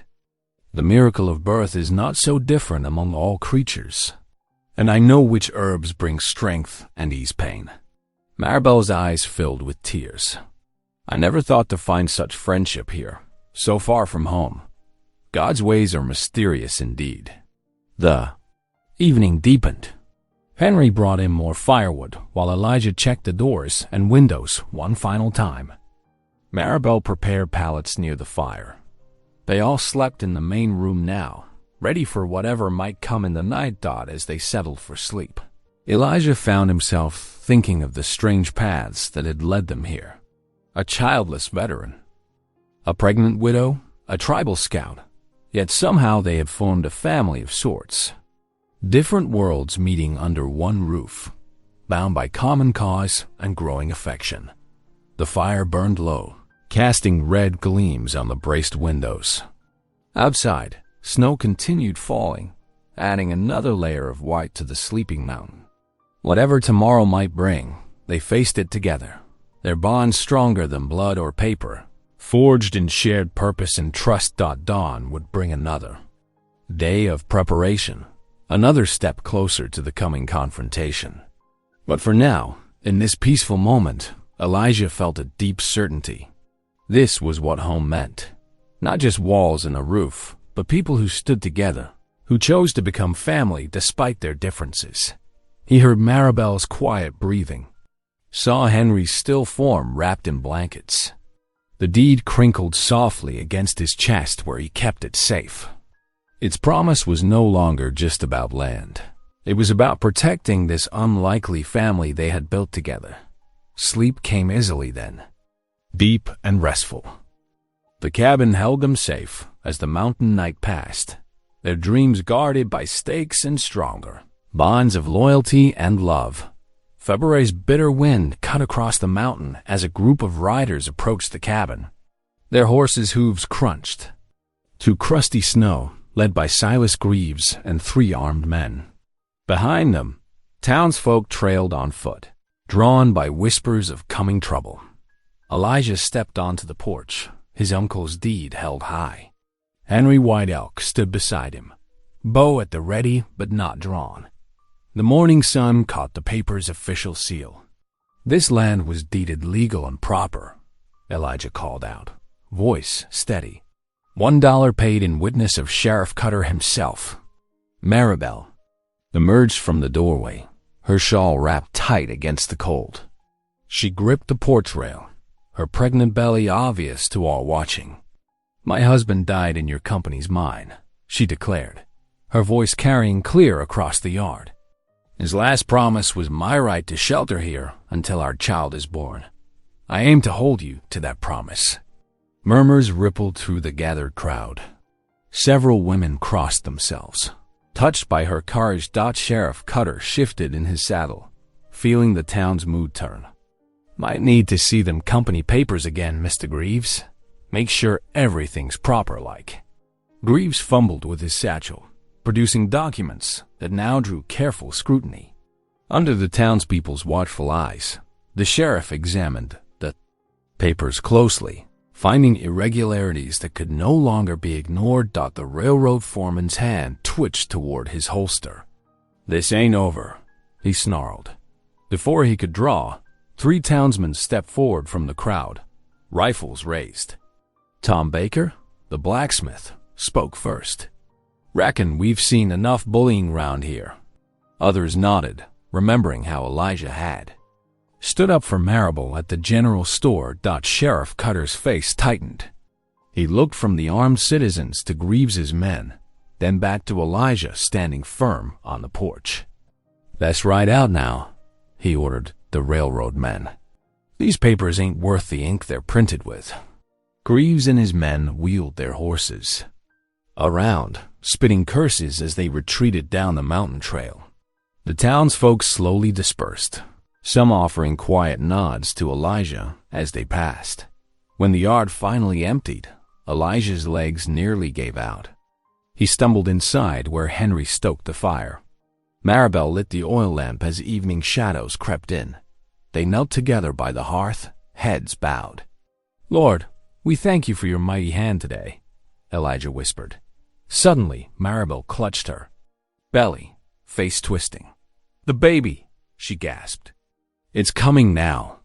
Water pooled at her feet as she gripped the table edge, her labor pains beginning in earnest.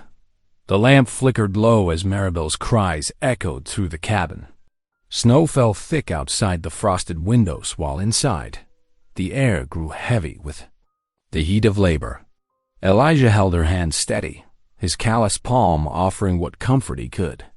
"Easy now," he murmured, wiping her brow with a damp cloth. "You're doing fine." Henry moved swift and silent, melting snow in the iron pot and laying clean linens near the fire. Each time Maribel's pain peaked, Elijah whispered prayers, his voice rough with concern. Hours crept by like years. Near dawn, when the lamp oil ran low and hope seemed to dim, a new sound split the air sharp and strong, a baby's first cry. Maribel fell back against the pillows, tears streaming down her face as Henry wrapped the squalling infant in warm blankets. "A son," Henry said softly, placing the bundle in Maribel's trembling arms. Elijah stood frozen, watching mother and child until Maribel lifted her eyes to his. "Would you like to hold him?" His hand shook as he cradled the tiny form. Tears carved paths down his weathered cheeks as he studied the perfect tiny fingers. "Thank you, Lord," he whispered hoarsely. Maribel reached for his hand, her voice weak but certain. "You are his father." In that moment, Elijah knew some bonds run deeper than blood. Gentle breezes replaced winter's bite as March turned to April. Fresh grass pushed through melting snow along the hillsides, painting the landscape with touches of green. Inside the snug cabin, life found its own sweet rhythm. Elijah split logs in the warming sun, while Maribel nursed the baby in the rocking chair by the window. Their days filled with peaceful work feeding chickens, mending fences, cooking hearty meals that filled the cabin with savory smells. Neighbors rode up the mountain trail bearing gifts, a hand-sewn quilt, jars of preserves, even a tiny pair of leather boots. Their smiles showed genuine welcome now, not judgment. On a bright Sunday morning, the church bell rang clear across the valley. The preacher lifted baby Samuel high, blessing him before the congregation. Elijah's heart swelled with pride. That evening, as lamplight cast warm shadows on the log walls, laughter echoed through their home. Elijah gently rocked Samuel, marveling at how a simple dollar had brought him such riches. "This house is full now," he whispered to Maribel, his voice thick with gratitude. "Thank you for listening." Stories connect us in the most unexpected ways. If you felt that spark today, make sure you're subscribed. I share a new one daily, and the next might change your day.